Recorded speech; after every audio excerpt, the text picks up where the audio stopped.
শুরু হয়ে গেল ভূত এফএম। আপনাদের সবাইকে ভূত এফএমে আমন্ত্রণ জানাচ্ছি এবং আশা করছি যে যেখানে আছেন ভালো আছেন, সুস্থ আছেন। এবং আজকে ভূত এফএম শুরু করতে চাই একটা আমরা ইমেল দিয়ে, যে ইমেলটি আপনাদেরই পাঠানো ইমেল।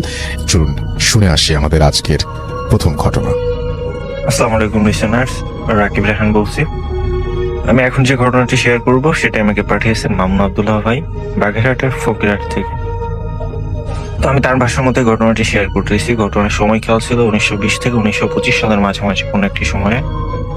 ঘটনাটি যার সাথে ঘটে তিনি তার বড় দাদু, নাম গফুর মিয়া, পেশায় ছিলেন একজন মাঝি।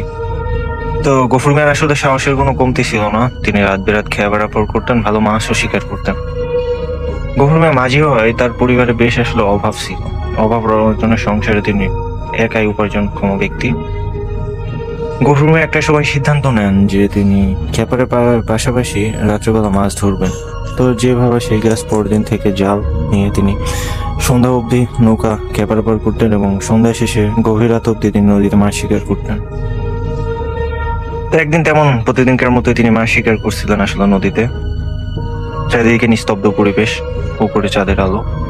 এক কথাই জনমানব নিস্তব্ধ একটা পরিবেশ আসলে। তিনি আসলে সেদিন ভাগ্য হয়তো সুপ্রসন্ন ছিল না, তিনি ভালো মাছ পাচ্ছিলেন না।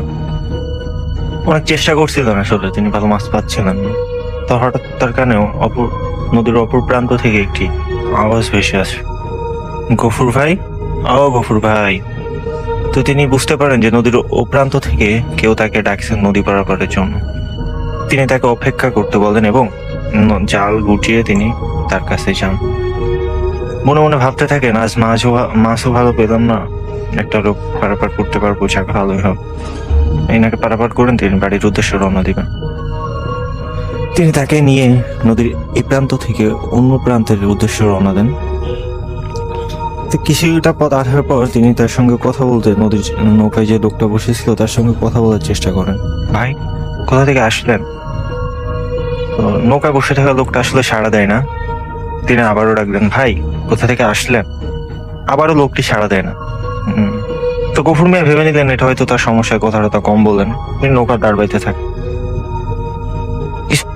কিছু সময় যাওয়ার পর তিনি আসলে খেয়াল করলেন, তিনি তো সচরাচর এই নদীতে খেয়া পারাপার করে থাকেন। তো কতটুকু সময় লাগে বা কত সময় লাগবে সেটা আসলে জানার কথা।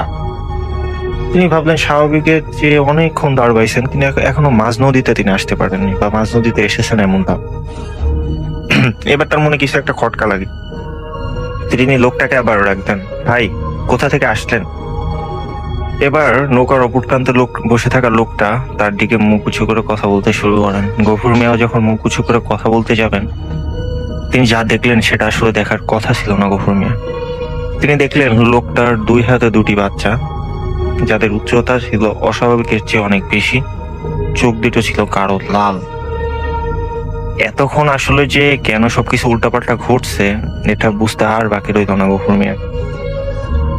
তিনি এক হাতে হারিকেন নিয়ে অন্য হাতে দিয়ে এক হাত দিয়ে দাঁড় বাইতে থাকতেন এবং মনে মনে যতটুকু সূরা কালাম পারতেন পড়তে থাকলেন। আসলে অপর প্রান্তে, নৌকার এক প্রান্তে গফুর মিয়া, অপর প্রান্তে বসে থাকা লোকটি দুই হাতে যে দুইটি বাচ্চা ছিল তিনি তাদের দিকে আবার খেয়াল করলেন। দেখলেন বাচ্চা দুটি কাঁচা মাছ যেন চিবিয়ে খাচ্ছেন এমনটা। তিনি মনে মনে সূরা কালাম আরো পড়তে থাকলেন এবং একটা সময় দেখা গেল যে বাচ্চা এবং সেই লোকটা দুজনেই পানিতে ঝাঁপ দিয়ে চলে গেল। তিনি কোনো রকম ঘাটে আসলেন, নৌকা ঘাটে বেঁধে বাড়ির উদ্দেশ্যে যাবেন, এমন সময় তিনি জ্ঞান হারালেন। পরের দিন সকালে কিছু লোক তাকে নদীর পাড়ে অচেতন অবস্থায় আবিষ্কার করেন এবং তার বাড়িতে নিয়ে যান। বাড়িতে নেওয়ার পর গফুর মিয়ার যখন জ্ঞান ফেরে তখন পরিবারের সব লোক জানতে চায় যে ঘটনাটা কি আসলে। তো গফুর মিয়া আসলে সব ঘটনা খুলে বলেন তাদেরকে। কিন্তু সেই সময় আসলে গফুর মিয়ার শরীরে অনেক জ্বর ছিল, প্রচন্ড জ্বর, তার শরীর পুড়ে যাচ্ছে, জ্বর যেন কিছুতেই কমছে না। কিন্তু 2 দিন গেল। তো সবাই যখন বুঝলো এটা অস্বাভাবিক ঘটনা, তো গ্রামের কবিরাজ হুজুর যতটুকু পারলেন সাধ্য মতো তাদের শরণাপন্ন হলেন এবং একটা সময় গফুর মিয়া সুস্থ হয়ে গেল। তো যে কবিরাজ তাকে ঠিক করে তুলেছিল সে তাকে বলেছিল যে আপনি দিনের বেলায় যা পারবেন করবেন, যতটুকু খেয়া পারাপার করতে পারবেন করবেন, কিন্তু রাতের বেলায় যেন আপনি আর ঘাটে না যান, ওটা খুব খারাপ কিছু ছিল।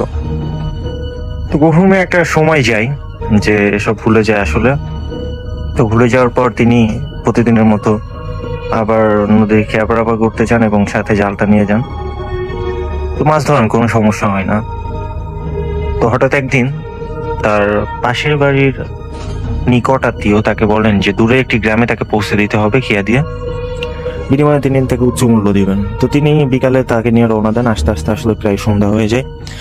নদীর ওপারে যে বাজার ছিল সেখান থেকে তিনি কিছু সদাইপাতি বাজার করে বাড়ির উদ্দেশ্যে খালি নৌকা নিয়ে রওনা দেন। তো হয়তোবা মাঝ নদীতে এসেছেন, এমন সময় তিনি খেয়াল করলেন তার নৌকার দুই পাশে দুইটা কি জিনিস যেন স্রোতের উপর দিয়ে লাফাচ্ছে।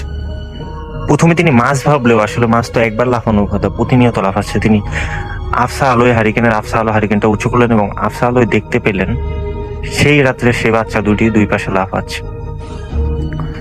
তো এটা দেখার পর আসলে তার শরীরে দম থাকার কথা না, এমন একটা অবস্থা। তিনি আবারও সূরা পড়তে থাকলেন এবং জোরে জোরে দাঁড় বাইতে থাকলেন। তো আসলে তিনি একটা সময় নদীর ওপারে পৌঁছে যান এবং খেয়া ঘাটে বেঁধে তখন দেখেন তিনি সবকিছুই ঠান্ডা, আর কি কোনো কিছু নাই তার আশপাশে বা নদীতে বা খেয়া ঘাটে কোথাও নেই। সে বাচ্চা দুটিকে তিনি আর দেখেন না। তো তিনি মনে মনে ভাবলেন হয়তো আজ তিনি রক্ষা পেয়েছেন। তিনি বাড়ির উদ্দেশ্যে রওনা দিয়ে, তো তার বাড়ির নদী থেকে তার বাড়ি যাওয়ার পরটা ছিল আসলে ধান ক্ষেতের ভিতর দিয়ে, ধান ক্ষেতের মাছ দিয়ে আলের উপর দিয়ে যেতে হয়। তিনি হাঁটতে থাকলেন এবং মাঝপথে এসেছেন, এমন সময় তিনি খেয়াল করলেন যে তার পিছন থেকে কেউ তাকে ডাকছে, তার নাম ধরে ডাকছে। তো তিনি পিছনে ঘুরে তাকালেন, কাউকে দেখলেন না। তিনি এটা মনের ভুল ভেবে, হয়তো ভয় পেয়েছেন, মনের ভুল ভেবে আবার হাঁটা শুরু করলেন। তো তিনি হাঁটতে যাবেন, সামনে যেই পলক ঘুরালেন, চোখের পলক ঘুরাই এসে দেখতে পেলেন তার রাস্তার মাঝখানে সেই বাচ্চা দুটি দাঁড়িয়ে আছে এবং একে অন্যকে বলছে, তুই খাবি না আমি খাবো। এটা দেখার পর আসলে তিনি আরো ভয় পেয়ে যান, সব থেকে বেশি ভয় পান এবং তিনি ভাবলেন এবার তিনি দৌড় দিবেন। কিন্তু আসলে দৌড় দিতে যাবেন এমন অবস্থায় দেখলেন তার পা যেন অবশ হয়ে গেছে, বরফ হয়ে গেছে, নড়তে পারতেছেন না। তিনি মনে মনে আরো সূরা কালাম পড়তে থাকলেন এবং চোখ বন্ধ করে আল্লাহকে ডাকতে থাকলেন, আল্লাহ আল্লাহ বলে। তো তার কানে আসলে প্রতিনিয়ত সেই কথা তিনি তার কানে ভেসে আসছিল যে তুই খাবি না আমি খাবো, তুই খাবি না আমি খাবো, বাচ্চা দুটি বলছে। একটা সময় আল্লাহ হয়তো তার দিকে ফিরে চায়, তিনি নড়াচড়া করতে পারেন। তো তিনি আসলে পিছন দিকে ডান দিকে সামনের দিকে না যেয়ে তিনি ডানে যে ধান ক্ষেত ছিল সেটির মধ্যে দিয়ে দৌড় দেন। একটা সময় তিনি জ্ঞান হারান। 3 দিন পর তিনি যখন জ্ঞান ফেরে তিনি নিজেকে তার বাসায় খাটে আবিষ্কার করেন এবং পরিবারের লোকজন তার পাশে দাঁড়ানো, তিনি সবকিছু তাদেরকে আবার খুলে বলেন।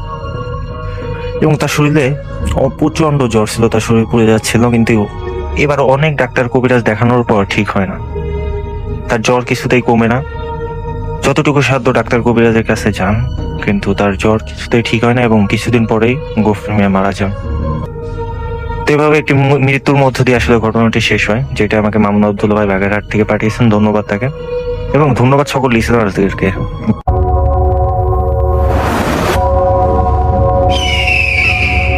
Welcome back. আপনাদের সবাইকে স্বাগত জানাই আমি রাসেল। আশা করছি আপনারা সবাই ভালো আছেন, ভালোর তলে আছেন। আমিও ভালো আছি আর ভালোর তলে আছি। চলে যাব আরো একটি ঘটনায়, যদি ভালো লাগে সাথে থাকবেন। আসসালামু আলাইকুম লিসেনার্স, আমি রনি মিরপুর থেকে আসছি, মিরপুর 1। জি আজকে যে ঘটনাটি বলবো সেটি আমাদের অফিসের এক ভাইয়ের কাছ থেকে শোনা। জি। সো সে যেভাবে বলছে আমি ঘটনাটি সেভাবেই বলছি। তার এলাকায় একটা মসজিদে এক বয়স্ক হুজুর ছিল, মানে হুজুর বলতে বয়স্ক ইমাম, মানে খুব পরহেজগার ছিল। এলাকার লোকজন তাকে খুব ভালোবাসতো। আর বিশেষ বলে রাখা ভালো যে ওই এলাকায় একটা প্রচলিত কথা ছিল যে ওই এলাকায় নাকি জিনেরা নামাজ পড়তো, এরকম একটা কথা প্রচলিত ছিল। একদিন এরকম এক জিনে হুজুরের সাথে এসে দেখা করে, মানে একাকি, তাকে ভালো লাগে, এসে দেখা করে, সরাসরি পরিচয় দেয় যে আমি জিন, আপনাকে খুব ভালো লাগছে, আপনার পিছনে অনেকদিন নামাজ পড়ছি, আপনার সাথে বন্ধুত্ব করতে চাই। এরকম বলার পর দেখা যায় হুজুরের সাথে খুব একটা গুড রিলেশন হয়ে যায়, তার ওঠা বসা, খুব একটা ভালো সম্পর্ক। এমনকি হুজুরে তাকে তার নিজ বাড়িতে পর্যন্ত নিয়ে যায়। এরকম এভাবে খুব ভালোই চলছিল। খুব ভালো চলার পর ঘটনাটি শুরু হুজুরে যখন মারা গেল, তখন হুজুরে মারা যাওয়ার পর হলো আসল ঘটনাটি শুরু। হুজুরের 3 ছেলে 1 মেয়ে ছিল। মানে ঘটনাটি শুরু হয় হুজুরের মেয়ের সাথে, আসলে ছোট মেয়ের সাথে। ছোট মেয়েটা খুব মানে মোটামুটি চঞ্চল প্রকৃতির ছিল, কিন্তু খুব পরহেজগার ছিল, যেহেতু হুজুরের মেয়ে বা নামাজ রোজা এইসব করতো। এরকম। কিন্তু বিশেষ মানে কিছুদিন পরে তার মধ্যে বিশেষ কিছু পরিবর্তন লক্ষ্য করা দেখা যায়। যেমন সে মানুষের সাথে তেমন একটা কথা বলে না বা একাকী থাকাটা পছন্দ করে, এরকম একটা দেখা যায়। কিন্তু বিষয়টি প্রথমে তার ফ্যামিলি অতটা গুরুত্ব দেয় না, যে স্বাভাবিক হয়তোবা। কিন্তু আসল ঘটনাটি যখন ঘটে, মানে হঠাৎ করে সে একদিন মানে তাকে খুঁজে পাওয়া যাচ্ছে না, এরকম একটা মানে চারিদিক খোঁজাখুঁজি, তার আত্মীয় স্বজন প্লাস মানে সব দিকে খোঁজা হয়, কিন্তু মানে তার কোনো হদিস পাওয়া যায় না। ফ্যামিলি অনেক কিন্তু অনেক খোঁজাখুঁজির পরও তাকে পাওয়া যায় না। 3 দিন পরে মানে হঠাৎ করে সে কোথা থেকে যেন মানে নিজেই বাড়িতে আসে। বাড়িতে আসার পর লোকজন মানে ভিড় জমায়, আশেপাশের লোকজন কান্নাকাটি করে, তাকে জিজ্ঞেস করে যে আসলে তুমি কোথায় গেছিলা বা কি হয়েছিল তোমার সাথে, বিষয়টা কি। এরকম জিজ্ঞেস করার পর বা কোনো উত্তর নেই, মানে একাকী থাকা পছন্দ করে, মানে একাকী এরকম। তো তারা এক হুজুরের শরণাপন্ন হয়। হুজুরে এসে বলে রীতিমতো, যেরকম হুজুরে বলে যে তার সাথে জিনে আসর করছে বা এই টাইপের একটা কিছু, যা দেওয়ার আর কি প্রচলিত অনুসারে দিয়ে যায়। বাট তাতে তেমন কোনো কাজ হয় না। এরকম ঘটনা ওরাও ঘটেই চলতেছে। যেমন একাকী হয়ে গেছে, আরো শরীরের অবস্থা খারাপ হয়ে যাইতেছে, প্লাস মানুষের মধ্যে থাকে না, এরকম একটা দেখা যাচ্ছে। মাঝে মাঝে দেখা যায় যে 2-1 দিনের জন্য তাকে খুঁজে পাওয়া যায় না। এরকম ঘটনাটা মানে কমন হয়ে গেছে একটা পর্যায়ে। সো একজন আইসা বললো, মানে একটা হুজুর বললো যে ওর সাথে যেটা আছে খুব শক্তিশালী জিন, একে সারাতে হলে মানে কোনো বড় হুজুরের শরণাপন্ন হতে হবে। পরিবারের সবাই খুব মানে খোঁজাখুঁজির পরে দেখা যায় তাদের মানে গ্রাম থেকে একটু দূরে, কিছু দূরে একটা হুজুরের সন্ধান পেল। হুজুরে মানে বড় ধরনের আলেম, তাকে যে সব ঘটনা খুলে বলার পর হুজুরে অ্যাটলিস্ট আসলো, এসে মানে যেভাবে দরকার আর কি, মানে তার প্রসেসিং অনুযায়ী মানে জিন হাজির করলো। হাজির করার পর মানে সে সালাম দিল, সালামের উত্তর দিল। তারপর হুজুর যখন জিজ্ঞেস করলো যে তোমার মানে কি ব্যাপার, যে মেয়েটার উপর তুমি কেন এরকম নির্যাতন করতেছো বা কেন এরকম করতেছো, তখন জিনটা খুলে বলে যে আমি এই মসজিদে নামাজ পড়তাম, তো ওর বাবার সাথে আমার সাথে খুব একটা মানে ভালো সম্পর্ক হয়ে যায়। আমি ওর বাসায় যখন আসছি তখন ওকে আমার ভালো লাগে, আসলে আমি ওকে বিয়ে করতে চাইতেছি, কিন্তু ওকে আমি ছাড়বো না, এরকম একটা কিছু। হুজুরে বলে যে না, সেটা কি করে সম্ভব। এরকম অনেকক্ষণ কথা কাটাকাটির পর শেষ পর্যায়ে যেতে রাজি হয়। রাজি হওয়ার পর যেরকম আর কি কথা, যে গাছের ডাল ভেঙে যাবে, এরকম তাদের বাড়ির বের হওয়ার পথে একটা বড় গাছ ছিল, গাছের একটা ডাল ভেঙে দিয়ে যায়। পরবর্তীতে দেখা যায় মেয়েটা বিভিন্ন তদবিরের পর সুস্থ আছে। আর শেষ পর্যায়ে ঘটনাটি প্রায় 6-7 বছর আগের ঘটনা, কিন্তু বর্তমানে মেয়েটার একটা বাচ্চাও আছে, স্বামী সংসার নিয়ে খুব ভালো আছে। এই ছিল রাসেল ভাই আমার ঘটনা। Thank you so much. আপনার ঘটনার জন্য আপনাকে ধন্যবাদ এবং আশা করছি যে আপনাদের এই ঘটনাটিও ভালো লেগেছে। আরো একটা ঘটনায় চলে যাব আমরা, এবং এই ঘটনাটা একটা অডিও ক্লিপ। চলুন শুনে আসি অডিও ক্লিপটি। আশা করছি এই অডিও ক্লিপটিও আপনাদেরকে অনেক অনেক আনন্দ দেবে। চলুন শুনে আসি। এখন যে ঘটনাটি আপনাদের সাথে শেয়ার করব, এই ঘটনাটি আমাদেরকে যিনি পাঠিয়েছেন তার নাম শেখ সানি। ওনার বাড়ি গোপালগঞ্জ জেলার কাশিয়ানী উপজেলার করামারি গ্রামে। জীবিকার তাগিদে 2011 সালের 1 ডিসেম্বর নারায়ণগঞ্জের আদমজি ইপিজেটের ভেতর একটি গার্মেন্টসে কোয়ালিটি কন্ট্রোলার হিসেবে জয়েন করেছিলেন। সঙ্গত কারণে গার্মেন্টসটার নাম উল্লেখ করা যাচ্ছে না, কারণ প্রতিষ্ঠানটি এখনো চালু রয়েছে। তো বলে রাখা ভালো, উনি যেই গার্মেন্টসটাতে জয়েন করেছিলেন ওটা প্রায় 5 বছর বন্ধ থাকার পর নতুন করে চালু করা হয়। ওনার প্রতিদিনের কাজ বেশ ভালোভাবেই চলছিল, তবে মাঝে মাঝেই সকালবেলা ডিউটিতে আসলে কিছু অস্বাভাবিক জিনিস উনি সহ অনেকেই লক্ষ্য করতেন। এই ধরা যাক, ট্রলিতে সোয়েটার বা টি শার্টের পার্ট লোড দিয়ে রেখে গেলে সকালে সেখানে খালি পাওয়া যেত। আবার মাঝে মাঝে গার্মেন্টসের যে জেকার্ট মেশিন রয়েছে, এই জেকার্টের মেশিন সকালে আপনা আপনি অন পাওয়া যেত, অথচ এটা কিন্তু বন্ধ করা ছিল। তারপর গার্মেন্টসে কিন্তু লিঙ্কিং মেশিন নামে মেশিন রয়েছে, এই লিঙ্কিং মেশিনে পার্ট ধরানো থাকতো। এখন পার্ট ধরানো বলতে যারা এখানে কাজ করেন তারা বুঝতে পারবেন। এরকম ছোট ছোট অস্বাভাবিক বিষয় লক্ষ্য করা যেত। তো প্রতিদিনের মতো 15 ডিসেম্বর দিনের কাজ শেষ করে অফিস থেকে বের হওয়ার আগে অফিস কর্মকর্তা কয়েকজন ভাইয়ের সাথে বিভিন্ন বিষয় নিয়ে আলোচনা করা হচ্ছিল। তার কথার মাঝে এক ভাই বলে উঠলো যে সানি ভাই, আপনাকে যদি একটা মোবাইল দেওয়া হয়, আপনি কি একটা রাত অফিসের মাঝে একা একা হাঁটতে পারবেন বা কাটাতে পারবেন? মানে একটা মজা করেই বললো, কারণ ওনার মোবাইলের প্রতি একটা ঝোঁক বেশি ছিল, আর মোবাইলে মুভি দেখা যেত, আবার মোবাইলে গান শোনা যেত, আর মোবাইলের প্রতি ওনার আগ্রহ বেশি থাকার কারণে এই বিষয়টা তাকে ওনারা মজা করেই বলেন। তখন আরেকজন বলল, আচ্ছা ঠিক আছে, আপনাকে মোবাইল না 2000 টাকা দেওয়া হবে, থাকতে পারবেন? তো উনি আবার বললো যে ভাই টাকা পয়সা দিতে হবে না, হেডফোন কানে দিয়ে একটা রাত এমনি কাটাই দিতে পারবো। তো এক ভাই আবার পাশ থেকে বলে উঠলো যে সানি, অফিসের মাঝে এমনিতেই কিন্তু অনেক অস্বাভাবিক ঘটনা ঘটছে, তুমি ওদের কথা শুনো না, এটা করা ঠিক হবে না। তো সানি ভাই আবার আগ্রহ নিয়ে বললেন যে আরে কিছু হবে না, আমি থাকবো একটা রাত। তো কথা অনুযায়ী পরের দিন 16ই ডিসেম্বর অফিসের সকল কার্যক্রম বন্ধ থাকবে। ওই রাতেই উনি একা রাত কাটানোর সিদ্ধান্ত নিলেন সকলের সাথে কথা বলে। তো উনি এই বিষয়টা নিয়ে বেশ আগ্রহী ছিলেন। আর তাছাড়া ওনার চিরপরিচিত কর্মস্থল, দীর্ঘদিন ধরে আসার পর থেকে এখানে কাজ করছেন, তো এখানে আর ভয়ের কি আছে, তাই না? তো উনি এটা খুবই চিন্তা করেছেন। তো ওই দিন কি হয়, ওই দিন আনুমানিক সন্ধ্যা 7টার দিকে উনি এবং ওনার 2 অফিস সহকারী অফিসের গেটে আসেন। এসে দেখেন যে ওনাদের অফিসের গেটে 2জন সিকিউরিটি গার্ডের ডিউটি পড়েছে, যারা ওনাদের পূর্ব পরিচিত। একজনের নাম বশির আর একজনের নাম নিশাত। এর মধ্যে বশির যিনি, তার বয়স বেশি, এই জন্য তাকে বশির চাচা বলে সম্বোধন করতেন, আর নিশাতকে নিশাত ভাই বলে সম্বোধন করতেন। তো 15 তারিখে অফিস থেকে বের হওয়ার পর উনি আবার 16 তারিখে রাত্রে থাকবেন এখানে, এই বিষয়টা সম্পর্কে তাদের সাথে একটু হালকা আলোচনা করেছিলেন।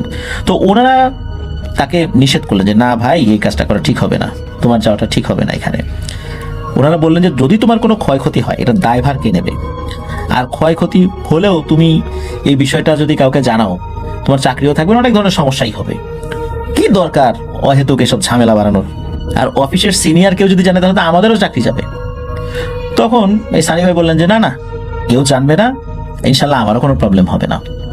যাই হোক, ওই 2জন তো যারা ওনার সাথে ছিলেন, 2জন আর কি, 2জন অফিস সহকারী, তারা তো ওনাকে বিদায় দিয়ে চলে গেলেন। তো বলে রাখা ভালো, গেট দিয়ে ঢোকার পর সামনে একটা ফিল্ড রয়েছে, বেশ লম্বা চওড়া একটা জায়গা। তো ওখানে দাঁড়ালে অফিসের ভেতরের কোনো কিছুই টের পাওয়া যায় না। তো উনি যখন অফিসের মধ্যে ঢুকেছেন, তখন ঘড়িতে উনি টাইম দেখেন রাত 8টা কি 8:15 মতো বাজে। তো সারা রাত যেহেতু থাকবেন ওখানে, তাই বাসা থেকে ফোনে ফুল চার্জ করে নিয়ে এসেছিলেন, আর কয়েকটা মুভি ডাউনলোড দিয়ে নিয়ে এসেছিলেন। ওই সময় কিন্তু এরকম স্মার্টফোন এতটা অ্যাভেলেবল ছিল না, তবে যে ফোনগুলো ছিল ওটাতে কিন্তু ওই মুভি দেখা যেত আর কি। তো উনি ভেবেছেন সারা রাতটা না ঘুমায় পার করবেন। তো ব্যাগের ভেতর রাতের বেলা যেই খাবারটা উনি খাবেন সেই খাবার নিয়ে আসেন, এবং হালকা কিছু নাস্তাও নিয়ে এসেছিলেন। তো অফিসের হালকা একটু বিবরণ দেওয়া জরুরি।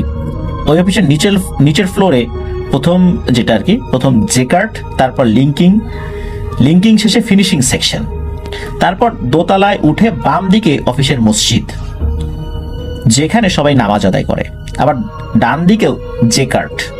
তো উনি থাকবেন ফিনিশিং সেকশনের ভেতরে। তো রাত 11টার দিকে উনি রাতের খাবার শেষ করেছেন, ফোনটা কানে দিয়ে গান শুনছেন। তো ঘড়ির দিকে তাকিয়ে একটা সময় দেখলেন যে রাত 12টার বেশি বেজে গেছে। তখন মানে 1 ঘন্টার বেশি সময় ধরে উনি গানটা শুনেছেন আর কি। তো সবকিছু ঠিকঠাক, সবকিছু স্বাভাবিকই মনে হচ্ছে, কোনো অস্বাভাবিকতা নাই। তো উনি চিন্তা করলেন যাই উপর দিকে একটু ঘুরে আসি। উনি সিঁড়ি বেয়ে উপরে উঠে ডান দিকে জেকার্টের ভেতর যখন যাবেন, তখন হঠাৎ করে চোখ পড়ে বাম সাইডে মসজিদের দরজায়, মানে নামাজের জায়গা যেটা ওখানে ছিল বিল্ডিং এর। তো উনি দেখলেন দরজাটা আপনা আপনি খুলে গেল। তখন ওনার শরীরে একটা হালকা ঝাঁকুনি অনুভব করলেন। উনি ভাবলেন মসজিদের দরজা তো এমনিতেও লক করা থাকে না, হয়তো বাতাসে খুলে গেছে। তো যাই হোক, উনি ওইদিকে দৃষ্টিপাত না করে জেকার্টের ভেতরে প্রবেশ করলেন। তো জেকার্ট মেশিন যেখানে থাকে ওখানে নাকি 24 ঘন্টায় এসি অন করা থাকে মেশিনগুলোকে ঠান্ডা রাখার জন্য। তো ওখানে ঢুকে কিছুক্ষণ এদিক সেদিক হাঁটাহাঁটি করলেন, তারপর অনুভব করলেন যে এখানে বেশ ঠান্ডা লাগছে ওনার। আর এমনিতে ডিসেম্বর মাস, ঠান্ডা তো ছিলই। তো উনি ভাবলেন যাক এবার বের হয়ে ফিনিশিং ফ্লোরে শুয়ে একটা মুভি দেখে আসি। তো উনি যখন সিঁড়ির কাছে আসলেন, তখন উনি অনুভব করলেন ওনার কানে মসজিদের দিক থেকে ফিস ফিস করে কিছু একটা পড়ার আওয়াজ ভেসে আসছে। তো উনি সাথে সাথে মসজিদের দরজা এবং জানালা দিয়ে ভেতরে তাকিয়েছেন, কারণ ওইখানে তো উনি কাছেই ছিলেন আর কি, একদম কাছেই। উনি ওদিকে তাকিয়ে যেটা দেখেন সেটা দেখার জন্য উনি মোটেও প্রস্তুত ছিলেন না। হালকা ডিম লাইটের আলোতে উনি দেখতে পান যে কাতারে আনুমানিক 25 থেকে 30 জন দাঁড়িয়ে আছে, আর সামনে একজন দাঁড়িয়ে নামাজ পড়াচ্ছেন, মানে একজন ইমাম রয়েছেন, যিনি সবার থেকে লম্বা। বাকি যারা আছেন সবাই আবার এক সাইজের আর কি, মানে একই উচ্চতার, সবার একই ড্রেস, মাথায় পাগড়ি, মুখে দাড়ি, পেছন থেকে দেখছিলেন তো ওরকমটা মনে হচ্ছিল আর কি, আর পাঞ্জাবি জুব্বা পরা। তবে ওরা স্বাভাবিক মানুষের থেকে বেশ লম্বা। তবে ইমাম যিনি দাঁড়িয়েছেন তিনি আবার এদের সবার থেকে লম্বা। উনি যেন মনোমুগ্ধ হয়ে দেখছেন। ওরা যখন সালাম ফিরালো তখন ওনার ঘোরটা কাটে। উনি ঘড়ির দিকে তাকিয়ে দেখেন বরাবর 1টা বাজে রাত। উনি অবাক হয়ে গেলেন। উনি এইভাবে টানা 40 মিনিট দাঁড়িয়ে আছেন তাদের দিকে।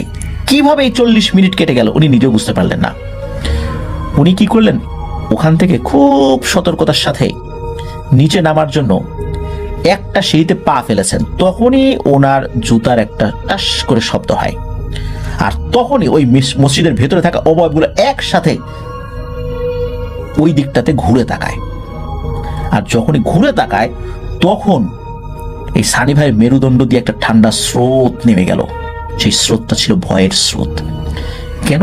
কারণটা হচ্ছে উনি দেখেন ওরা যখন ঘুরে তাকিয়েছে ওদের পা, মুখ এবং হাতের অংশে যেখানে কাপড় দ্বারা আবৃত করা না, ওখানে কিছুই বোঝা যায় না, শুধু একটা উজ্জ্বল আলোর মতো দেখা যায়, মানে একটা আলোর উপরে কাপড় পরানো হয়েছে, জুব্বা, পাগড়ি, এরকম কিছু। ওই আলোটা একটা মনুষ্য অবয়বের মতো, কিন্তু সেটা একটা আলো। তো উনি কোনোভাবে নিজেকে সামলে নিয়ে এই জেকার্টের ভেতর দিয়ে বের হওয়ার জন্য চেষ্টা করলেন। উনি ভাবলেন জেকার্টের ভেতর দিয়ে লিঙ্কিং পার হয়ে ফিনিশিং এ গিয়ে বসবেন। তো জেকার্টের ঢুকতেই উনি যেন বাকরুদ্ধ হয়ে গেলেন। দেখলেন জেকার্টের ভিতর কোনো আলো নেই, তবে প্রতিটা মেশিন অন হয়ে আছে। আর মেশিনে কাজ করার সময় এক ধরনের টুট টুট টুট শব্দ শোনা যায়, এটাও শোনা যাচ্ছে। একটা সিরিয়ালে আনুমানিক 50 থেকে 60টা মেশিন রয়েছে, এমন 15টা সিরিয়াল রয়েছে। আর জেকার্ট মেশিন কন্ট্রোল করার জন্য একটা ইলেকট্রিক ডিসপ্লে থাকে। কোনোটার ডিসপ্লে 5 ইঞ্চি, কোনোটা 6 ইঞ্চি, আবার কোনোটার আরো বড় হয়ে থাকে। ওই ডিসপ্লে থেকে একটা সবুজ আলো আসে। ওই হালকা আলোতে উনি যেটা দেখেন সেটা আরো ভয়াবহ। উনি দেখলেন 5 থেকে 6টা মেশিন পর পর একটা মানুষের মতো অবয়ব দাঁড়িয়ে আছে এবং একে অপরের সাথে কি যেন বলা বলি করছে। এটা দেখার পর উনি যা দোয়া দুরুদ জানতেন সেটা পড়তে শুরু করেন। ওনার কণ্ঠটা যেন আস্তে আস্তে থেমে যাচ্ছে, কণ্ঠ দিয়ে আর কিছু বের হচ্ছে না, কাঠ হয়ে আসছে। যে কাঠের সবাই যেখান দিয়ে হাঁটাচলা করে উনি চোখ বন্ধ করে আল্লাহু আকবার বলে ওই দিক দিয়ে দৌড় দিয়েছেন লিঙ্কিং এর দিকে। তো লিঙ্কিং এ ঢুকতেই শুনলেন একসাথে শত শত মানুষ ফিসফিস করে কথা বলে, যেমনটা শব্দ ঠিক ওরকম শব্দ। সামনে তাকাতেই নিজের শরীরের শক্তিটা যেন চলে গেল ওনার। উনি দেখলেন প্রতিটা লিঙ্কিং মেশিনে ছেলে মেয়ে উভয় মানুষের অবয়ব স্পষ্ট বোঝা যাচ্ছে। ওনার বুঝতে বাকি রইল না উনি কত বড় বিপদে পড়েছেন। ভাবলেন যেভাবেই হোক ওই ফিনিশিং এর দরজার কাছে গিয়ে পেছনের গেটের সিকিউরিটিদেরকে উনি ডাক দেবেন। যেই না সামনের দিকে দৌড় দিয়েছেন, পাশেই একটা লোহার ট্রলিতে সজোরে ওনার পায়ের বৃদ্ধাঙ্গুলে আঘাত লাগে। উনি লক্ষ্য করলেন আঘাতের শব্দে সবাই একসাথে উঠে দাঁড়ালো। আরো লক্ষ্য করলেন উনি জোরে দৌড়ে যাচ্ছেন আর ওনার পা ঠিক যেই জায়গায় পড়ছে ওখানে 4 থেকে 5 জন করে অবয়ব হুমড়ি খেয়ে পড়ছে ওই ফ্লোরের উপরে। মনে হচ্ছে ওখানে কোনো একটা খাবার আছে, সেটা খাবে, কিন্তু তার উপর আক্রমণ করছে না। যাই হোক, কোনোভাবে ফিনিশিং এ কাছে উনি চলে আসেন, যেখানে ওনার ব্যাগ আছে ওখানেও চলে আসেন। আর পায়ের নিচে পিচ্ছিল কোনো কিছুতে উনি পড়েও যান। পায়ের দিকে তাকাতেই উনি দেখেন ওনার পায়ের যে বৃদ্ধা আঙ্গুলটা ওটা খুব বাজেভাবে কেটে গেছে এবং ওই দিক দিয়ে খুব বেশি করে রক্ত বের হচ্ছে। পা সম্পূর্ণ রক্তে ভিজে আছে। উনি বুঝতে পারলেন যখন ট্রলিতে আঘাত লেগেছিল তার কারণে এটা হয়েছে, কেননা জুতা বলতে একটা স্যান্ডেলের মতো ছিল আর কি। জুতা পরলে তো আসলে সামনের এই বৃদ্ধাঙ্গুলিতে আঘাত লাগার কথা না, এটা স্যান্ডেল পরা ছিল। মূলত এই কারণেই ওই আঙ্গুলে আঘাত লাগার কারণে আঘাতটা গুরুতর হয়েছিল। আর উনি যখন যে দিক দিয়ে দৌড়ে এসেছেন ওদিকে তো রক্ত পড়েছে, আর ওইখানেই মূলত ওই মানে হুমড়ি খেয়ে পড়েছে।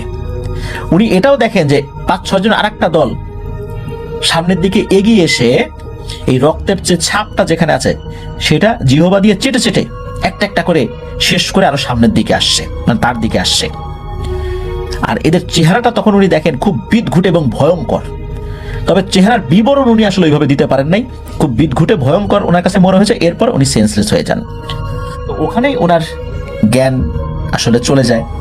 ওনার যখন জ্ঞান ফেরে তখন উনি দেখেন যে এই ইপিজেড সরকারি হসপিটালে উনি আছেন, ওনার পরিবারের সবাই সেখানে দাঁড়িয়ে আছে। উনি জানতে পারেন যে 3 দিন পর নাকি তার জ্ঞান ফিরেছে। এই সিকিউরিটি যে বশির চাচা, তো উনি বলেন যে মারাত্মকভাবে পা জখম অবস্থায় ফিনিশিং ফ্লোরে তাকে পড়ে থাকতে দেখেছেন। এরপরে হসপিটালে তাকে নিয়ে আসা হয়। টানা 2 সপ্তাহ জ্বর ছিল। এরপর একজন হুজুরের কাছ থেকে উনি পানি পরা নেন, ঝাড়ফুঁক করান। আল্লাহর রহমতে উনি সুস্থ হয়ে গিয়েছিলেন, তবে ওখানে উনি আর চাকরিটা করেন নাই। তো এটাই ছিল ঘটনা।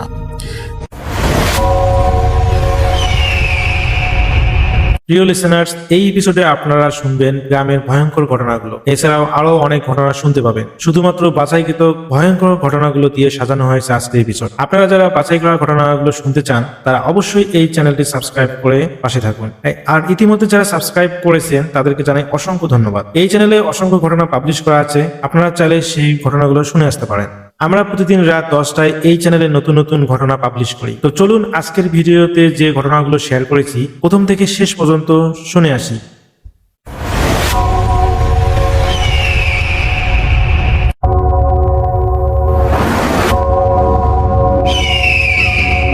Welcome back. আপনাদের সবাইকে স্বাগত জানাই। আমি রাসেল। আশা করছি আপনারা সবাই ভালো আছেন, ভালোর তলে আছেন। আমিও ভালো আছি আর ভালোর তলে আছি। চলে যাব আরো একটি ঘটনায়। যদি ভালো লাগে সাথে থাকবেন।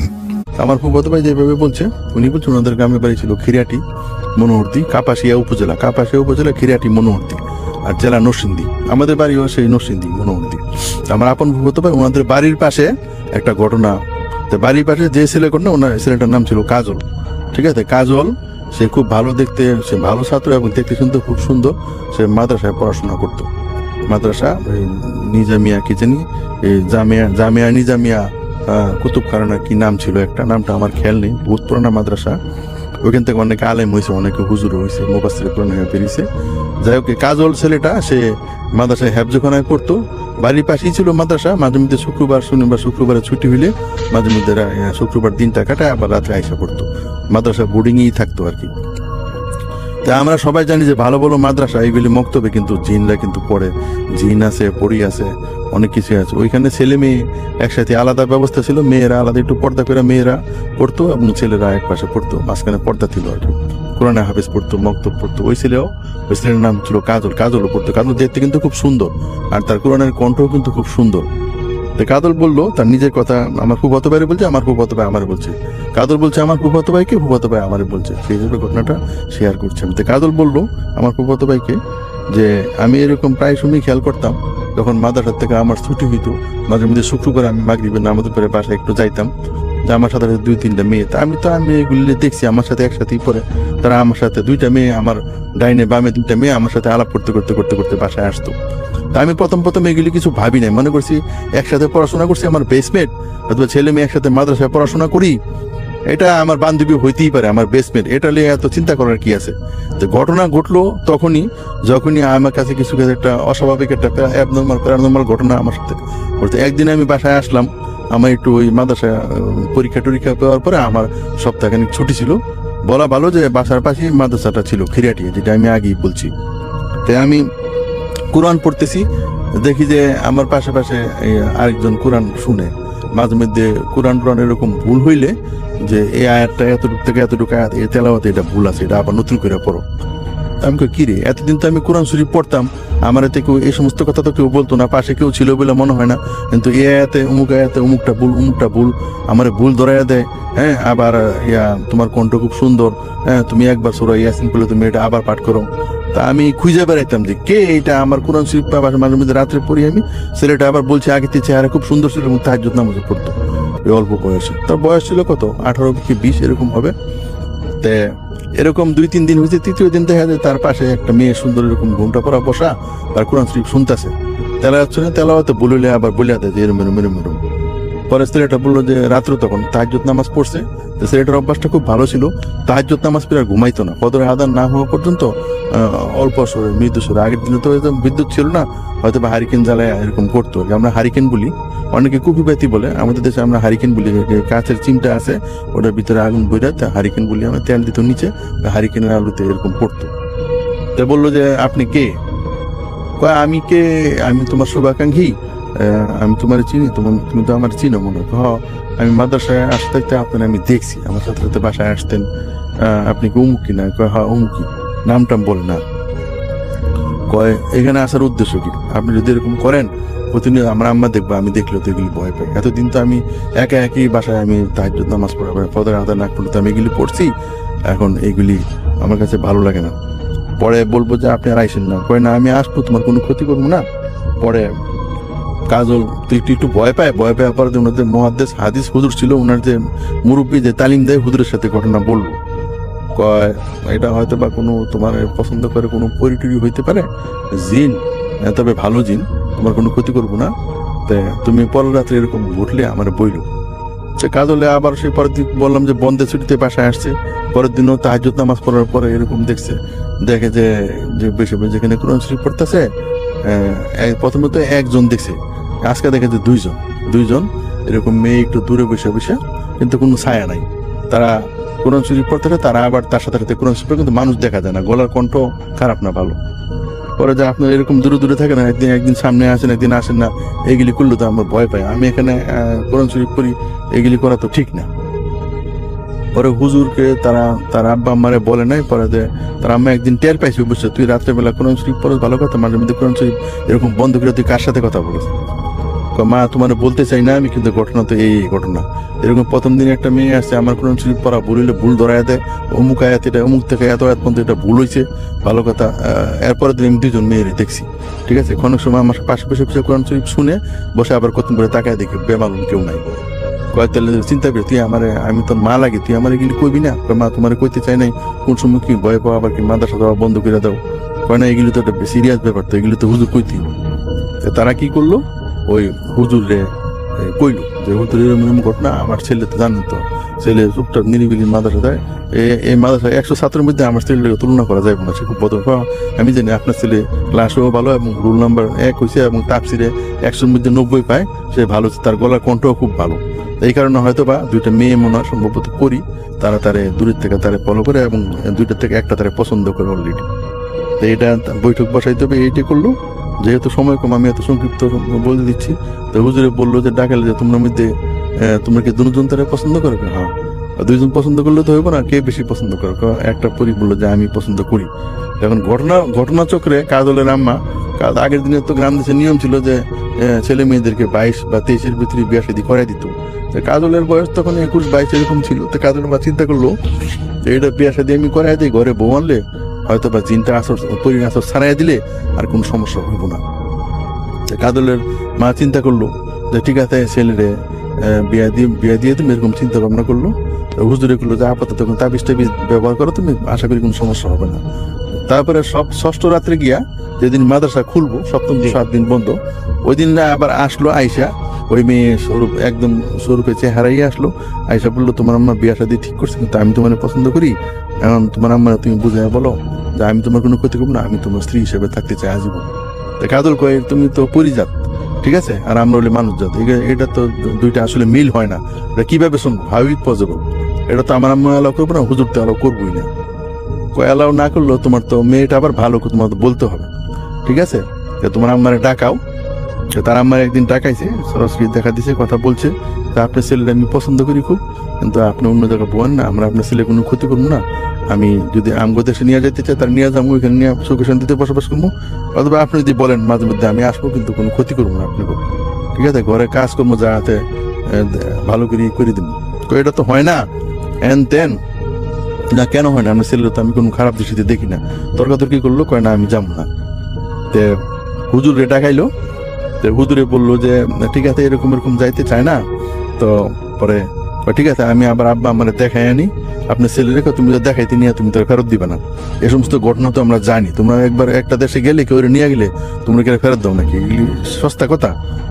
তো হুজুরে বলছে আমার সাথে ওয়াদা করতে হবে যে কাজল কিন্তু খুব ভালো ছাত্র, তোমরা কতদিন সময় লাগবে কি আসার বিষয়, তারে বাসা থেকে পরিস্থান থেকে ওখানে দেখা করে নিয়ে এসে আমার এখানে দেখা করাইবা। আচ্ছা ঠিক আছে, কয়েকদিন দিনও লাগবো না, এই জুহুরের আমাদের সময় নিয়ে যাবো, হয়তো মাগরিবে আপনারা কিছু আপনার ছেলে আপনারা পাইবেন। আচ্ছা ঠিক আছে, আমি অপেক্ষায় রইলাম। হুজুরে যদি না আসো তাহলে কিন্তু আমারও কিন্তু জিন আছে, আমি খবর লাগবো, তোমার কিন্তু ক্ষতি হবে। আচ্ছা ঠিক আছে। তো পরিটাকে জুহুরের নামাজে পরে তুমি তোমার বাড়ির পিছনে একটা বাগান ছিল, বাগানে তুমি এখানে থাকবা, আর কেউ জানাইবা না, তোমার আম্মা তো জানি ঘটনা, ঠিক আছে, আমি তো বলি নিছি, থাকবা। তোমার সাথে একটা গামছা থাকবো, পাঞ্জাবি টুপি পাঞ্জাবি পায়জামা পরো, আর যায় নামাজ তুমি তো যেটা নামাজ পড়ো তুমি যায় নামাজ তোমার সাথে তুমি নিয়ে নিও, এই আর কি। আমি আসবো সময় মতো। তো কতক্ষণ পরে দেখা যায় একটা বাগানে বসে রয়েছে, এরকম ঠান্ডা বাতাস, এরকম জ্বর হওয়ার মতো বাতাস। তারপরে মেয়েটা আসলো, কয় তুমি এক কাজ করবা, তুমি তোমার যায় নামাজে বসো, ঠিক আছে, ধ্যানে সেজদার মতো ধ্যানে বসো বা নামাজ পড়ো, আমরা যেভাবে পড়ি, আমিও তোমার পাশে থাকবো, কিন্তু তোমার রিকোয়েস্ট তুমি চোখ বন্ধ রাখবা, তুমি এদিক সেদিক তাকাবা না। 5 মিনিট কি 7 মিনিট লাগবে, আমরা ইনশাল্লাহ যেভাবে ব্যবস্থার কথা সেভাবে বুঝে যাবে। কাদলে বললো যে আমি চোখ বন্ধ করছি, সেজদার হালতে বসে রয়েছি, মেয়েটা আমার পাশে দাঁড়িয়ে ছিল, আমার ঘাট ধরে দাঁড়ানি ছিল।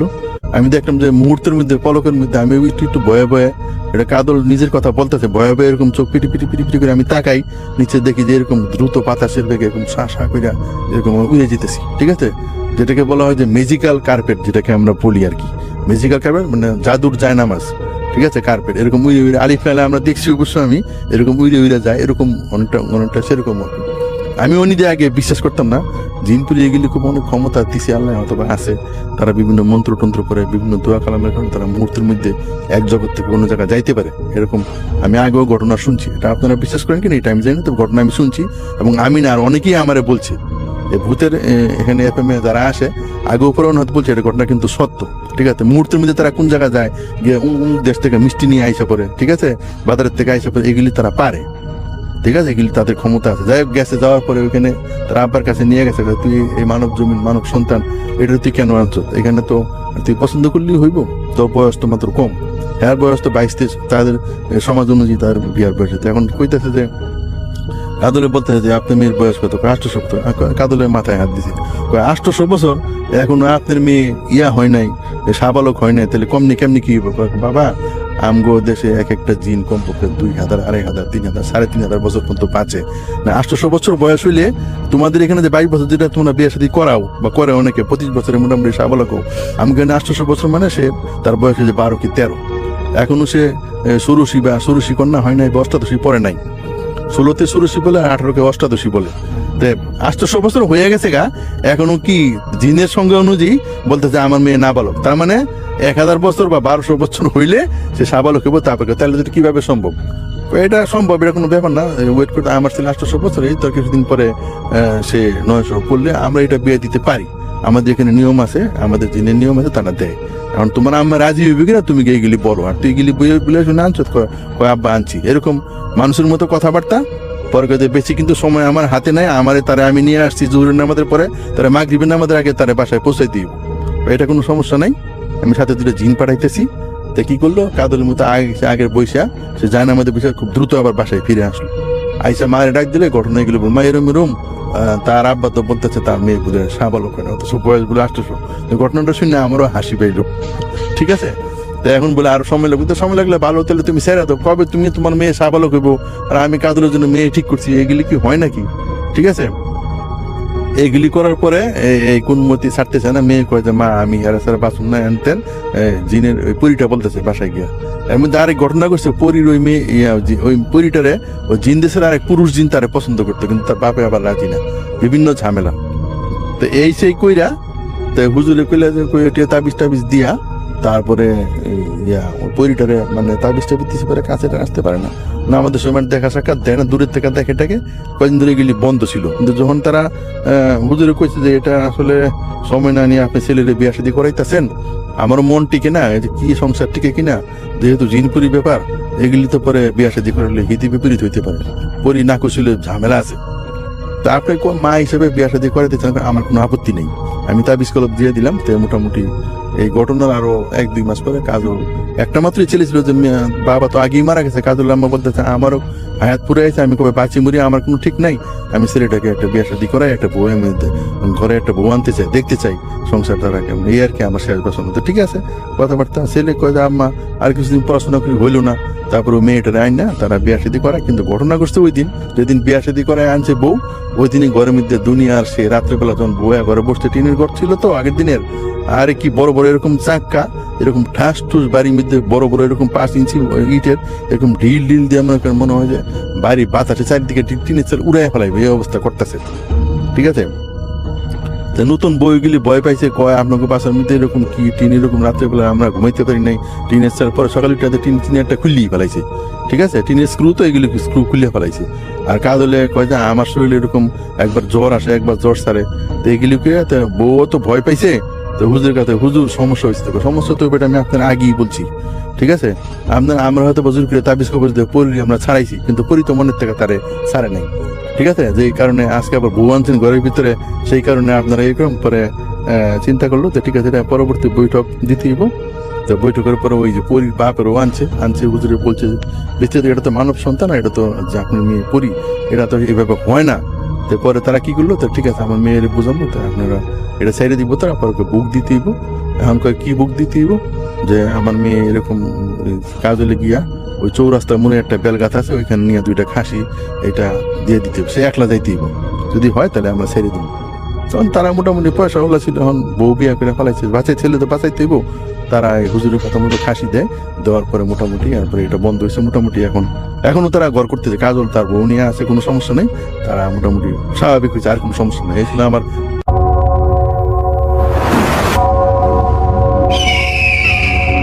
Welcome back. আপনাদের সবাইকে স্বাগত জানাই আমি রাসেল। আশা করছি আপনারা সবাই ভালো আছেন, ভালোর তলে আছেন। আমিও ভালো আছি আর ভালোর তলে আছি। চলে যাব আরও একটি ঘটনায়, যদি ভালো লাগে সাথে থাকবেন। আসসালামু আলাইকুম, আমি মোহাম্মদ সিয়ামুল ইসলাম বলছি। আমি আজকে যে ঘটনাটি শেয়ার করব সেই ঘটনাটি পাঠিয়েছেন কাতার থেকে রুহেল ভাই। মূলত ঘটনাটি রুহেল ভাইয়ের বন্ধুর সাথে ঘটা এবং তার ওয়াইফের সাথে ঘটা।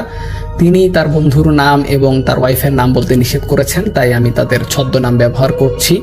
তার বন্ধুর নাম ধরে নিলাম রাসেল এবং ওয়াইফের নাম ঈশিতা।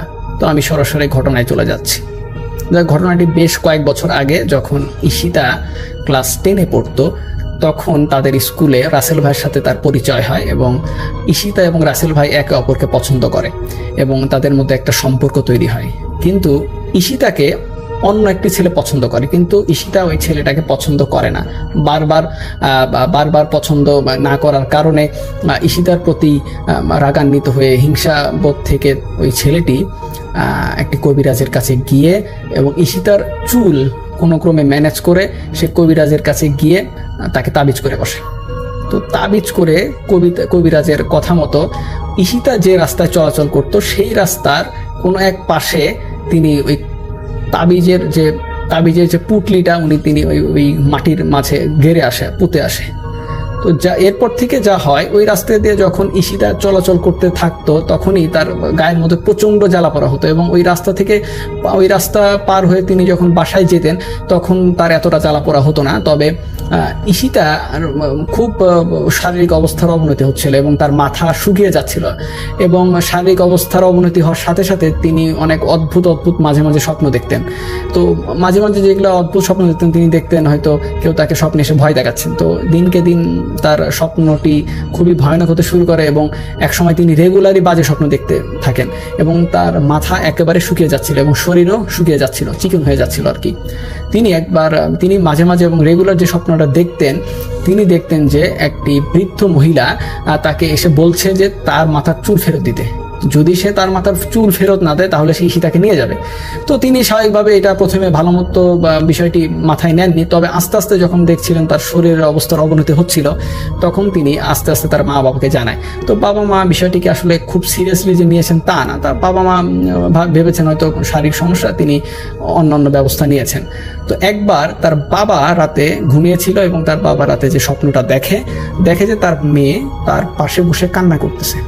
তার মেয়েকে যখন জিজ্ঞেস করে বললো যে মা তুই কেন কান্না করতেছিস, তার মেয়ে কোনো কথার উত্তর না দিয়ে সোজাসুজি বাসা থেকে বের হয়ে মেইন গেটের দিকে দৌড় দিল। তো তার বাবা তাকে ধরার জন্য মেইন গেটের দিকে দৌড়াতে থাকলো তার মেয়ের পিছু পিছু। তো তার বাবা যেটি দেখলেন যে তার মেয়েকে বিশাল একটি অবয়ব, কালো অবয়ব দৈত্যের মতো তার মেয়েকে কামড় দিয়ে মুখে তুলে নিয়ে গেছে।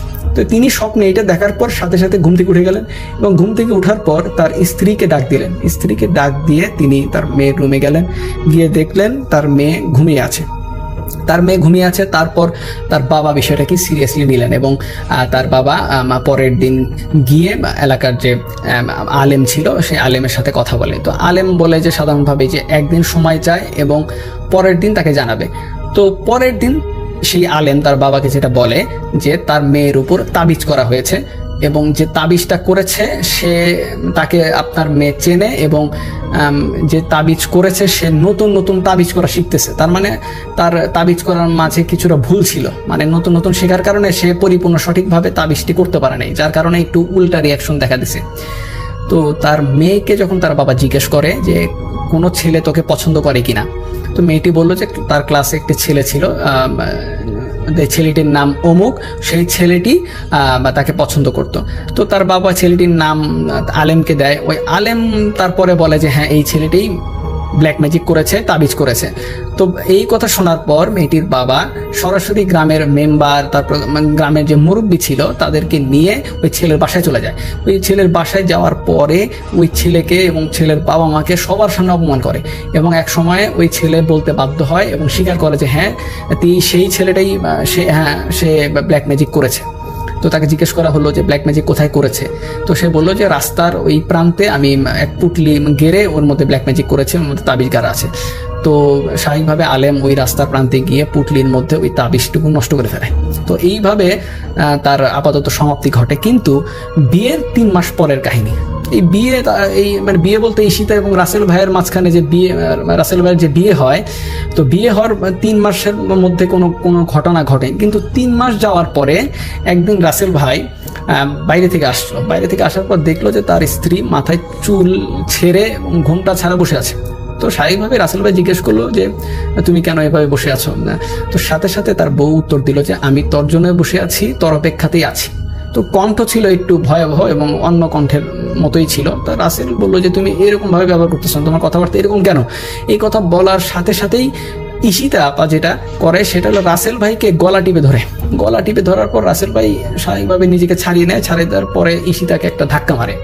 ধাক্কা মারার পরে ঈশিতা সাথে সাথে সেন্সলেস হয়ে যায় এবং রাসেল ভাই তার বাবা মাকে ডেকে ঈশিতাকে স্বাভাবিকভাবে সেন্স ফেরায় এবং তাকে পানি পোড়া দেওয়া হয়। স্বাভাবিকভাবে গ্রামের যে ওই তাদের যে ইমাম সাহেব ছিল তার কাছ থেকে পানি পোড়া নিয়ে পানি পোড়া দেওয়া হয়। তো এরকমভাবে 2-1 দিন যাওয়ার পরে আবার একদিন রাতে রাসেল ভাই ঘুম থেকে উঠে দেখে তার স্ত্রী নেই। সে ভাবছে হয়তো তার স্ত্রী বাথরুমে গেছে, কিন্তু 5-10 মিনিট পরে যখন দেখছে তার স্ত্রী তার বাসার মধ্যে আসছে না, তাই তিনি বাইর হয়ে গেলেন। যার পর দেখেন যে কালো একটি বিড়াল উঠানের মধ্যে থেকে দৌড়ে পালিয়ে গেল। তো তিনি বুঝতে পারলেন যে তার স্ত্রী হয়তো কোনো সমস্যা হয়েছে। তিনি গিয়ে দেখেন তার স্ত্রী তাদের যে মুরগির ফার্ম ছিল, মুরগির ফার্মের পাশে যে পুকুর, সেই পুকুরের পাশে সেন্সলেস অবস্থায় পড়ে আছে। তো স্বাভাবিকভাবে ধরাধরি করে তাকে বাড়িতে নিয়ে আসে। বাড়িতে নিয়ে আসার পর তার সেন্স যখন ফেরে তখন তার স্বামী মানে রাসেল ভাই জিজ্ঞেস করলো যে তুমি ওইখানে কিভাবে গেলে, তোমার কি হয়েছিল? তার স্ত্রী বলে যে আমি ঘুমাচ্ছিলাম, মাঝখানে আমাকে ডাক দিল বাইরে থেকে। তো আমি গেটের বাইরে গিয়ে দেখি এক ভিক্ষুক তাকে বলতেছে যে আমার এই মিষ্টিটা তুই খা, তুই যদি এই মিষ্টিটা খাস তাহলে তোর উপকার হবে। তো সে যখন মিষ্টিটা খাইতে যাবে তখনই দেখলো যে ওইটার মিষ্টি না, ওইটা ছিল হচ্ছে ছাগলের যে কাটা মাথা থাকে, ওই ছাগলের কাটা মাথা, দাঁতের মধ্যে জিব্বা লাগানো, এই অবস্থা। তিনি ওই জিনিসটা কামড় দিতে নিয়েছিল আর কি। এইটা দেখার পরে তিনি চিৎকার দিয়ে ওঠে। চিৎকার দেওয়ার সাথে সাথে বুড়ি মহিলা ওই ঈশিতা আপুর যে ওই চুলের মুঠি ধরে তাকে ওই নদীর পাড়ে, পুকুরের পাড়ে তাকে নিয়ে যায়। ওই ফার্মের পাশে যে পুকুরটা ছিল, ওই পুকুরের পাশে নিয়ে যাওয়ার পরে তাকে মানে আহত করতে যাবে, কোনোভাবে বলির মতো দিতে যাবে, তখনই দেখলো যে 2জন জুব্বা পরা মানুষের মতো একজন অবয়ব তাকে ধরে ফেলে এবং ওই ভিক্ষু দৌড়ে পালিয়ে যায় আর কি। তো এই ঘটনা শোনার পরে রাসেল ভাই এবং রাসেল ভাইয়ের বাবা মা একজন আলেমের কাছে যায় এবং আলেমের কাছে গিয়ে সব কাহিনী কথা খুলে বলে। কাহিনী শোনার পর আলেম বলল যে দিন পরে সে তার বাসায় যাবে, তারপর যা ব্যবস্থা করার সে করবে। তো এই 2 দিনের মধ্যে একটা রাতে তার স্বামী স্বপ্নে দেখলেন যে একটা কালো সাপ তাদের ঘরের মধ্যে এসে তার স্ত্রীর পাশে ফনা তুলে কামড় মারতে যাবে। এমন অবস্থায় তার স্বামীর স্বপ্ন ভেঙে যায় এবং ঘুম থেকে উঠে যায়। তো ঘুম থেকে উঠে যায় তিনি স্বপ্নে যেটা দেখতেছিলেন এটা বাস্তবে দেখলেন যে আসলে একটা কালো সাপ তার স্ত্রীর পাশে ফনা তুলে আসে এবং তার স্বামীকে দেখে এটা দ্রুত পালিয়ে যায় আর কি। তার পরের দিন হুজুর আসে। তো হুজুর আসার পরে যেটা বলল যে সেই যে ক্লাস 10-এ থাকা অবস্থায় একটা ছেলে ঈশিতাকে পছন্দ করত, ওই ছেলেটি ছেলেটি প্রথমবার তাকে তাবিজ করেছিল। প্রথমবার তাবিজ করার পরে ঈশিতাপুর যে মা বাবা ছিল, ওই ঈশিতাপুর বাবা মা যখন ওই ছেলের বাবা মাকে গিয়ে অপমান করে, সেহেতু ওই ছেলেটি আবার ওই ক্ষোভ বশত আবার একজন সাপুরে তান্ত্রিকের কাছে যায়। ওই সাপুরে তান্ত্রিকের কাছে গিয়ে ওই মেয়েটিকে মেরে ফেলার জন্য তাবিজ করে, এবং সাপুরে তান্ত্রিক একটি বাজে জিন এবং শয়তান জিন ওই মেয়েটির পিছে লাগিয়ে দেয়, এবং ওই শয়তান জিন ওই ভিক্ষুকের বেশ ধরে যখন ঈশিতাবুকে ওই পুকুরের পাড়ে নিয়ে এসেছিল এবং তাকে বলি দেওয়ার জন্য প্রস্তুত হচ্ছিল, তখন পুকুরের অপর প্রান্তে থাকতো দুইটা ভালো জিন। ওই দুইটা ভালো জিন দেখে ওই ঈশিতাবুকে বাঁচানোর জন্য, সাহায্য করার জন্য এগিয়ে আসে, এবং তাদের আশা দেখে ওই শয়তান জিন পালিয়ে যায়। এইসব কাহিনী বলার পরে ওই আলেম ছিল, ওই আলেম ঈশিতাবুকে দেখাশোনা করে এবং তাকে সুস্থ করে তোলার জন্য যাবতীয় যা প্রসেসিং করার দরকার তিনি করেন এবং এক পর্যায়ে আর ঈশিতাপুর পরবর্তীতে কোনো সমস্যা হয়নি। এই ছিল ঘটনা। ভালো লাগলে ভাই প্রচার করবেন।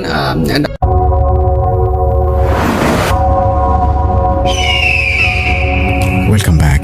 আপনাদের সবাইকে স্বাগত জানাই আমি রাসেল। আশা করছি আপনারা সবাই ভালো আছেন, ভালোর তলে আছেন। আমিও ভালো আছি আর ভালোর তলে আছি। চলে যাব আরও একটি ঘটনায়, যদি ভালো লাগে সাথে থাকবেন। এটা আমার এক ভাইয়ের কাছ থেকে শোনা। ওকে, জি, আমার ভাইয়া তখন অ্যাম্বুলেন্সের চাকরি করতো। সে ডেলি ঢাকা মেডিকেল থেকে দিনে 4-5 বার করে 4-5টা মানে আর কি ট্যুর দিত আর কি, লাশ নিয়ে আসা যাওয়া করতো। তো সে একদিন একটা লাশ উড়েছে, এই ঘটনাটা সে আর কি আমাকে বলছে আর কি। তো সে যখন লাশ নিয়ে গেছে, লাশ নিয়ে যাইতেছে রাত্রেবেলা সে রওনা দেয় আর কি, সন্ধ্যার পরে। তো রওনা দেওয়ার পর সে যখন প্রায় পৌঁছে গেছে আর কি, পৌঁছে যাওয়ার পর এক পর্যায়ে তাকে ফোন দেয় যাদের কাস্টমার, লাশের যে কাস্টমার ছিল তাদেরকে সে তাকে ফোন দেয়। ফোন দেওয়ার পর সে বলে যে আমি তো পৌঁছে গেছি, তো আপনারা কোথায় আছেন আমাকে একটু জানান, আমি তাহলে আপনাদের বাড়িতে দিয়ে যাচ্ছি লাশটা। তো বলে যে আপনি আরেকটু সামনে আসেন, তাহলে আমরা আর কি দাঁড়ায় আছি লাশ নেওয়ার জন্য।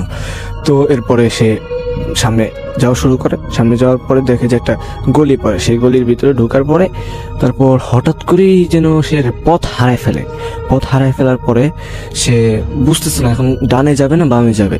তারপরে হঠাৎ করে দেখে যে, লক্ষ্য করে যে আমার পাশে, আমি গাড়িতে বসা, আমার লুকিং গ্লাস দিয়ে আমি দেখতেছি যে পিছনে সারি সারি কবরস্থান, কবরের পর কবর, সারি সারি কবর আর কি। পরে গ্লাসটা খুলে দেখে যে ডাইনেও কবর, বামেও কবর, সামনেও কবর। তো এই কি মুসিবতে পড়লাম আল্লাহ, হঠাৎ করে আমি ইয়াতে এসে পড়লাম কবরস্থানের ভিতরে। তারপর অনেক আলাপিলা করে, গাড়ির ভিতরে কতক্ষণ বসেছিল। তারপর বলে যে না, ভয় পেলে চলবে না, আমার একটু বাইরে হতে হবে। তারপর DSLR ছিল এবং সিগারেট ছিল, এক প্যাকেট সিগারেট নিয়ে সে বাইর হয়। বাইর হওয়ার পরে তারপর একের পর এক সিগারেট সে টানতেছে, একের পর এক সিগারেট টানতে শেষ করে ফেলার পরে তো এখন তার আর কিছু করার নেই। তারপর সে গাড়িতে ঢুকে যাওয়ার পরে সে অনেকক্ষণ আর কি বসেছিল আর কি, একটু ভীত সন্ত্রস্ত।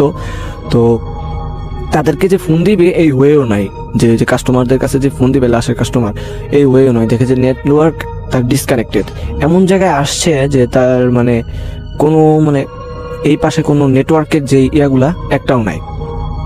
তো এক পর্যায়ে সে কি করে যে বসে থাকে ঘরে, গাড়ির ভিতরে বসে থাকার পর হঠাৎ করে দেখে যে গাড়িটা কে জানি উঠায় নিয়ে আচ্ছা ফালাই দিতেছে আর কি, গাড়িটারে ঝাঁকি মারতেছে। আরেকবার দেখে যে তার ইয়ার উপরে কি জানি আর কি একটা দুর্গন্ধময় আর কি, ওইটা গন্ধে বাঁচা যাইতেছে না, এত দুর্গন্ধ এটা দেখে। তারপর হঠাৎ করে দেখে যে সে ওই যে বাইর দিয়া কে জানি তারে গ্লাসে টোকাতে।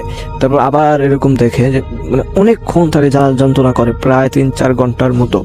তার এমনি রাস্তায় তো 3-4 ঘন্টা লাগছে আসতে। তো এই কবরস্থানের ভিতরে তার মনে করেন যে অনেকক্ষণ সময় লাগলো, 3-4 ঘন্টার মতো তারে জ্বালানোর পরে সে দেখে হঠাৎ করে সামনে দিয়ে কে জানি যায় আসে, এরকম অবস্থা আর কি। তো আল্লাহ বিল্লাহ করতে তার ফজরটা কোনো মতে আর কি কাটে। ফজরটা যাওয়ার পরে তারপর দেখে যে হঠাৎ আলো আসতেছে। এটা সে ঘুমাই গেছিল আর কি, ঘুমাই যাওয়ার পর হঠাৎ আলো তার চোখ ঘুম ভাঙে আর কি। ঘুম ভাঙার পরে সে ওঠার পরে গেটটা খোলার পরে দেখে যে সে একটা মাঠের ভিতরে, মানে একটা ঘরের ভিতরে সে আর কি ঢুকে গেছে আর কি। সরি, এটা মাঠের ভিতরে সে আর কি আছে, স্টেডিয়াম, সারি সারি মাইলের পর মাইল জমি আর কি এই যে এটার ভিতরে। আর দেখতেছে যে সে একটা মানে একটা স্টেডিয়ামের ভিতরে, মাঠের ভিতরে সে আর কি ওখানে আর কি গাড়ি দাঁড় করে রাখছে।